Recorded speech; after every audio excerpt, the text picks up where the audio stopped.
Lintas Nasional.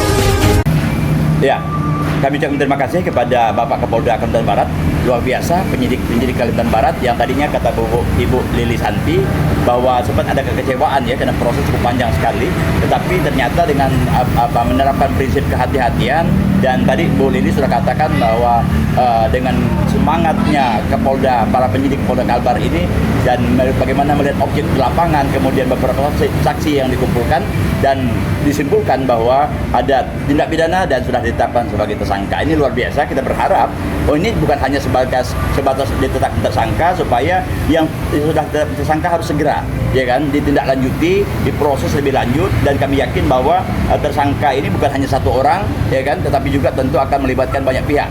Sebab yang namanya mafia tanah, yang namanya berkaitan dengan perusahaan-perusahaan tanah ini tidak akan mungkin berdiri sendiri, pasti ada pihak-pihak lain ya kan, baik itu yang sifatnya turut serta, apa mungkin juga ada pihak-pihak yang memerintahkan kepada oknum di BPN itu untuk melakukan tindak pidana sehingga menyalahi kewenangan yang seharusnya dilakukan. Kami yakin itu, dan juga kami yakin bahwa Polda Kalbar tentu akan segera menindaklanjuti. Nah, cuman ada satu hal, berbagai informasi yang kami terima, ternyata ada juga keinginan dari pihak terlapor, dalam hal ini adalah Bumi Raya, menghendaki supaya perkara ini digelar kembali di Mabes Polri. Ini suatu hal yang sangat mengecewakan dan menyedihkan sekali. Jadi dengan permintaan BRU ini untuk supaya diambil alih, dibuat gelar perkara kembali di Mabes Polri, menunjukkan bahwa mereka tidak percaya dengan Polda Kalbar. Mereka melecehkan kerja-kerja kawan-kawan bapak-bapak kita, para penyidik kita yang ada di kepolisian Kalimantan Barat. Nah, kita melihat bahwa kerja keras yang sudah luar biasa ini dengan bukti-bukti yang jelas dan konkret ini, tidak ada cukup alasan sebetulnya untuk minta supaya digelar kembali di Mabes Polri. Apalagi ini sudah ditetapkan tersangka, dan penyidik-penyidik ini sudah bekerja luar biasa bertahun-tahun lamanya ya kan, dan itu sangat profesional. Setelah tersangka ini, lalu pihak BRU ini minta supaya ditarik oleh Mabes Polri untuk dilakukan gelar perkara kembali. Ini satu hal yang aneh ya kan, dan sangat menggelikan ya, lucu gitu ya. Sebab kenapa? Karena tidak mungkin, satu hal yang luar biasa, karena dalam perkap itu jelas memang benar bahwa gelar perkara itu bisa saja diambil oleh instansi yang lebih tinggi dari situ tadi, misalnya Kapolsek, bisa diambil oleh Polres dan seterusnya sampai ke Mabes.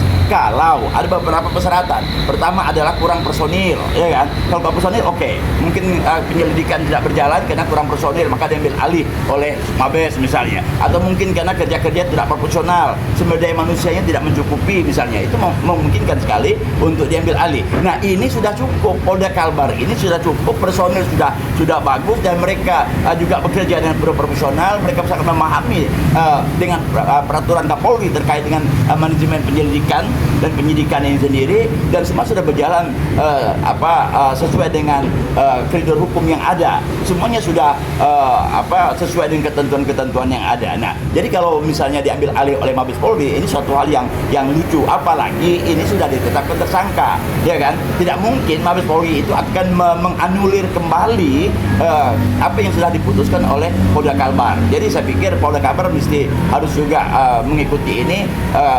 Mereka harus kita hargai juga kerja-kerja dari Polda Kalbar ini, supaya juga dari Kapolda Kalbar Kalimantan Barat juga mesti harus menyampaikan informasi juga kepada Mabes Polri tentang persoalan proses penyidikan yang berlangsung di Kalimantan Barat. Nah, kalaulah misalnya dianggap oleh pelapor dalam hal ini BRU ini bahwa ada suatu proses hukum yang dilanggar oleh penyidik, ya kan kita punya ranah lain, kita punya cara lain yang harus dilakukan. Misalnya kita punya propam, kita punya instansi-instansi yang bisa memberikan dalam bentuk evaluasi, katakanlah semua pra-peradilan yang dilakukan dan sebagainya. Jadi sudah ada ranah hukum yang sudah dilakukan oleh pihak yang terkait. Nah, tetapi bukan berarti harus lalu diambil alih oleh Mabes Polri yang sudah ditetapkan, orang yang sudah ditetapkan tersangka. Jadi saya pikir satu hal yang sangat mengecewakan sekali, dan tentu saja ini akan berdampak yang luar biasa, dan ini sebuah tamparan sebetulnya bagi Polda Kalimantan Barat apa yang dilakukan oleh pihak BRU ini. Kalau memang betul ya kan bahwa ini diambil, mereka minta supaya Mabes Polri, dan saya yakin Mabes Polri tidak akan menyerahkan ini. Saya yakin betul bahwa Mabes Polri tidak akan mengambil alih ini, karena saya yakin Mabes Polri juga sudah tahu bagaimana kerja-kerja dari Polda Kalbar, bagaimana processing yang sudah dilakukan itu. Dan kita yakin bahwa Mabes Polri sangat profesional sekali ya kan, tidak akan mungkin untuk menganulir semua kebijakan-kebijakan yang telah dibuat oleh anak buahnya. Sebab dalam ketentuan itu tidak boleh penyidikan diintervensi oleh siapapun, ya kan? Apalagi ini sudah ditetapkan tersangka. Dan saya yakin bahwa semuanya ini akan berjalan dengan baik, ya kan? Sesuai dengan ketentuan-ketentuan yang berlaku. Sekarang Hari ini ini tujuan utama saya mau mengucapkan terima kasih sebesar-besarnya kepada Bapak Kapolda Kalimantan Barat dan jajarannya yang sudah menetapkan tersangka.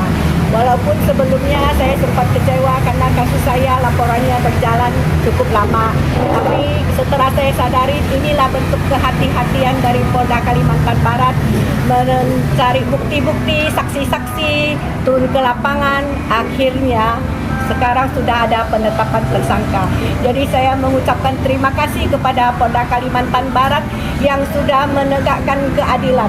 Saya, masyarakat kecil, juga bisa mendapatkan keadilan dan perlindungan hukum. Terima kasih kepada Bapak Kapolda dan jajarannya.